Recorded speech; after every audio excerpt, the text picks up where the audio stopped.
And welcome in to a very, very, very special edition of Three Ring Circus.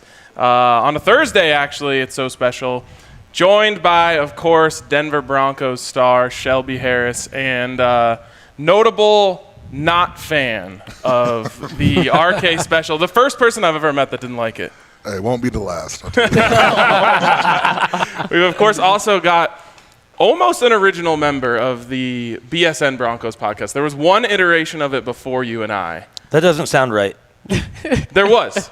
It was Adam and Brandon for a little while before you and Before me. we really got it going. Yeah, I helped start the podcast network, and stupidly, instead of negotiating for some sort of percentage of this now empire, I was like, I needed cash, so I just took my monthly check, and now, I'm sitting here going, man, that was a really poor decision. It's like Apple at least stock. You got to piggyback on Shelby's podcast. That's going big. Well, I get to piggyback that and take all his advice on investing in Bitcoin and all the other cryptocurrencies. Hey, we're a crypto warrior over here, man. I'm telling you. Well, hey, I'll pull up my Coinbase right now. What are we doing? Hey, it's all about, I'm staking my Ethereum for Ethereum 2.0. You got Bitcoin, Solana, I'm Litecoin, Cardano, 88, and we're all diversified. I got some Shiba when it was hot, it's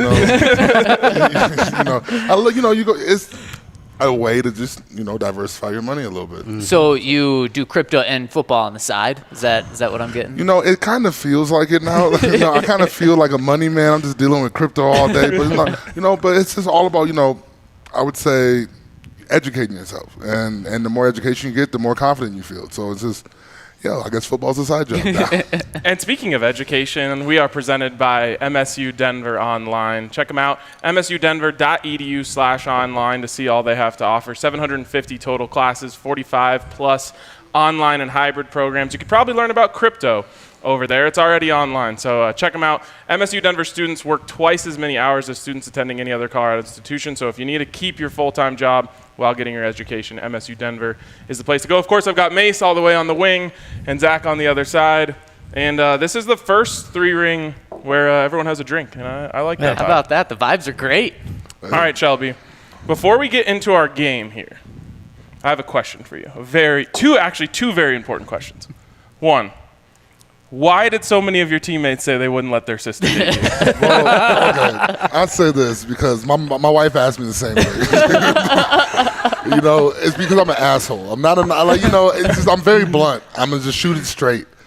You saw the video of him drinking my favorite beer. So.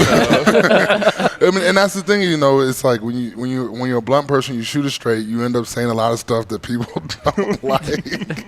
And so it's just, we tell stories, we joke around, and it's just, and I'm the old man of the team, so everybody knows everything, everything. so I, it's all in good fun, but in my defense, I literally should be the perfect choice. I'm married, only one marriage, and I'm 5 years in, so obviously I'm marriage material. I'm fertile. I have 4 kids. You know what I mean? So, and I'm a great guy. What else do you want in a man? Your sister, you should be like, hey, Shelby, take my sister. And a great cook, too. This guy grills, and we had him on the radio a few months ago, and and Shelby, you told us all about what you were grilling that night. You are a great cook at home. Man, that's the thing is, I'm the cook at home. Like, my wife can cook, but I actually love to cook. And you're a money manager. Oh, yeah. Man, I really... This is the perfect man here. How many hats do I have to wear? What I mean? That's what I'm trying to say. How many hats, man? But no, I love cooking. I love to eat. I'm big as hell. So, I love to eat. So, it started at a young age just cooking. And so, I feel like I've kind of perfected my ribs and my steak a little bit. And so... that's something I can hang my hat over. All right, here's the second question, because we actually we were first to this debate, and then we saw it on the same little debate thing that you guys are doing. I don't think I heard your answer. Straw, one hole or two, or none. Okay, 1 hole or 2 for a straw. 1. Okay. It is only 1. Well, okay. First, I was saying 2 at first. Uh-huh. But then we started talking about it in the locker room, and I think I'm down to one now. Well, it's like a donut. How many holes are in a donut? But okay, there's two sides. Two sides? Two sides, one hole. Right. But in the straw though, okay, I actually trash that. There's two holes in the straw. Yeah, two holes in the there's straw. 2 holes in the straw Or because two. literally, man, Entrance and I'm not listening to that crap they were saying. Like, there's 2 holes in the straw, and it's literally there's 2 different sides, yes, and that's 2 different holes, and so I'm going with 2. All right, that's what I've been saying all this time, because I think it was Justin who said if you cover up one side, then there's 1 hole. So if you open up that side, there has to be 2. Okay, well, real quick, does water make you wet? Wait, is water wet? I don't. Is water How wet? can it be no? Yeah, it definitely is. No, it's not, because water just makes things wet. Wet. Water is, What is the property of water? Wet. H2O. It's liquid. Oh, it's like liquid solid we gas. got all the answers. Yes. Liquid solid gas. Exactly. All right, So it's a liquid. We do have to get to our game here, and BK, also feel free to chime in on any of these or throw some of yours at Shelby. The game is that Bucks or that sucks.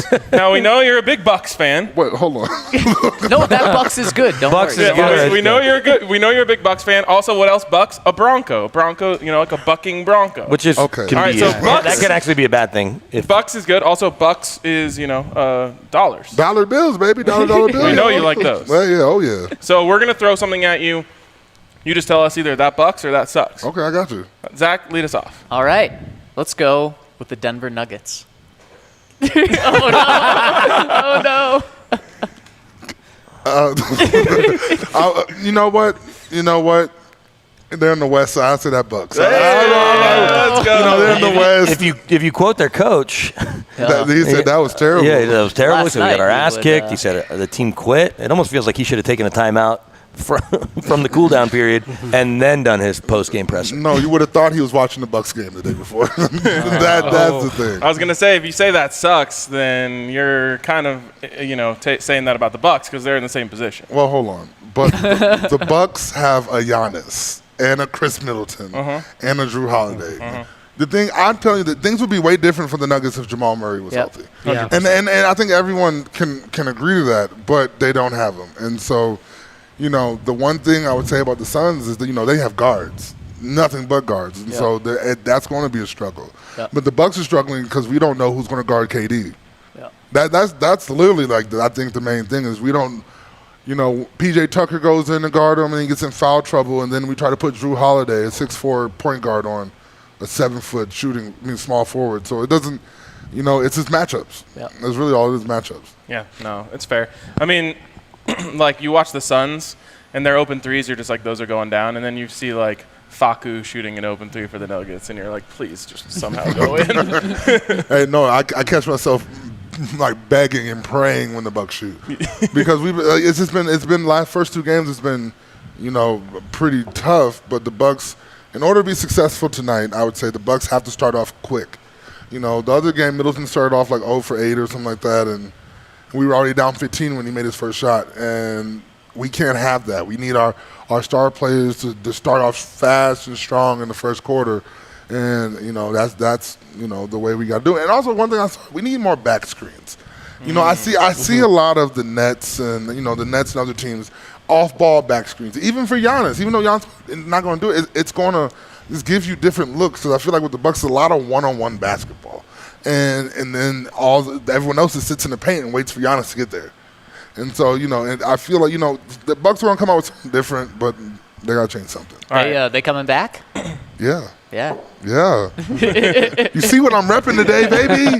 Milwaukee Bucks. I thought the BK deer? was going to give you the memo that, the dress code here is Hawaiian shirts. I'm not wearing a Hawaiian shirt to work. I need to get a Hawaiian shirt because This is close enough. It's well, there's a lot going on here, borderline. but I just like this shirt. But my little cousin's having a 40th birthday party out in Palm Springs in a few weeks, and Wait, we're your going out. little cousin? My younger cousin. I'm sure he appreciates Although being I am called taller, little. I am taller than him, which Wow. gives you an idea. That says Right, something. he's not very tall. But it's a Hawaiian themed shirt, so I've been going online looking at Jayhawk Hawaiian shirts, and my wife keeps nixing them, and I'm like, Wait. why? Wait. I'm only going to wear it to this. They're not supposed wait. to be cute. Your wife is nixing him? Yeah, which is what she should be doing fundamentally. Like to What's stopping you from buying it yourself? No, of course I can buy it, but I'm like, hey, what do you think of this one? How about this one? And all of them are. She's like, they're all Mace, let me terrible. tell you something about marriage. I'm married, but yes, I sometimes tend to do my own thing. Sure. You know, and then I end up, watching TV by myself for the night. It sounds like teammates should be taking advice from you. Yes. Exactly. That's what I'm trying to say. I have all the keys to success. Do the things I didn't do. All right, I'm turning up the heat a little bit here. That bucks or that sucks quarterback competitions. No, that bugs. It brings all competition is good competition. You know what I mean? You can't, just get complacent and think the job is yours. You know what I mean? So you got to constantly go and you need someone right behind you pushing you. And you know that as good as anyone, right? I love competition because it makes you prepare different, you play different, but that's also you got to have the right mindset. Yeah. And you've taken a coach's view during OTAs so far. What have you seen from the quarterbacks and from the defensive line? So I would say I've been watching a lot, but really I would say quarterback wise, you can't really tell right now. It's way I always say wait until someone's running right in their face, and then you find out the quarterback competition. Yeah. But D line wise, I love watching my boy Sosa McTelvin again. Yeah. He he slimmed down a little bit. He's faster. He's stronger. His football IQ is getting up there, and his hands look nice, and that's definitely somebody that I've seen. I was like, yeah, he's definitely gotten better from last year. Yeah. Yeah. Why do you think it takes defensive linemen sometimes a while? Because like McTelvin last year, it looks like he's making a step up, but it usually takes guys like 1 year, or even like with you had to kind of take the back roads to get to where you are today. Well, with me, I feel like I just never got a fair shake. Yeah. But I'll tell you why I think college, D linemen, rookie D linemen coming in, it takes a little bit. Is because college O linemen pretty much suck now. They're only asked really to do one thing. It's like it's pass block. Yeah. And so when you come to the league, though, you have to do everything. You have to run block, but then you have to make sure you're not giving away your keys. You have to make sure, that you're like center snapping the ball and getting to, and then also you're going against all these D linemen. They were all the best players on their college team too. You know what I mean? True. So, I just think college O linemen and D linemen, rookies and all that, they struggle because the game it's a real grown man game once you get in the league. Compared to college, where I've always said the way college is going, you extend my career another 4 or 5 years because you don't have the hard-nosed D lineman anymore. You barely ever have the hard-nosed O lineman anymore because the game is now spread out, throw the ball 100 times a game, and we're just going to pass rush and finesse. You don't have those nitty-gritty D linemen anymore or O linemen anymore. And so my career should go on another 3-4 years. Let me ask you, because Bill Kolar is, I think, widely regarded as the best D-line coach or one of the best. You've been a lot of places. I know you've got a great relationship with your college D-line coach. But have you seen guys come in that haven't gotten better? Maybe they didn't get where they were supposed to, but everybody that Bill Kolar's coached, have you seen anyone take a step back when they've been under his tutelage? No, I've seen people get cut. Sure. Because my thing with Bill is this: is like we gonna work hard, and Bill can deal with little tactical errors here and there, but if he has to try to coach you on effort, you won't last long, in with Bill or in this league at all. And so I've seen a couple players come in not with the work ethic that we demand on the D-line. I would say that we demand the most out of anyone on our defense when it comes to like everyday practice and preparation. And so, playing for Bill is different. It took me a little bit to actually get used to it. Playing for Bill is way different. But if you just shut up and work, only good things can come. Now, what's the key to batting passes? Is it effort? I mean, I know you were a shot blocker in Look at in high these school. hands, though. Yes. They're catcher's mitts. These paws, baby. Things are ridiculous. No, but like I always Similar to mine, I always, I'd say. I always say it when it comes to batting balls. I do give the start of it to basketball. Timing for block shots and that type of timing and then learning all that stuff. That's the same as the timing on trying to figure out when to put your hand up for a batted ball. Right. And also another thing I credit Bill. We work on that almost every day in practice. Batted balls because he's just like if you can't get the sack, the next best thing to do is a batted ball. Yeah. And if you're looking on most of the batted balls on the team, or at least for me this year, it's not just at the line of scrimmage. Yeah. You're rushing the quarterback, and it's a quick pass, something like that, so you get your hand up.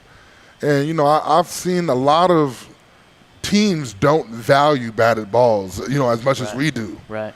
But after a batted ball, doesn't it go from second to third or third With to no fourth gain. with no gain, and you're off the field sometimes, you know what I mean? Yeah. So be able – because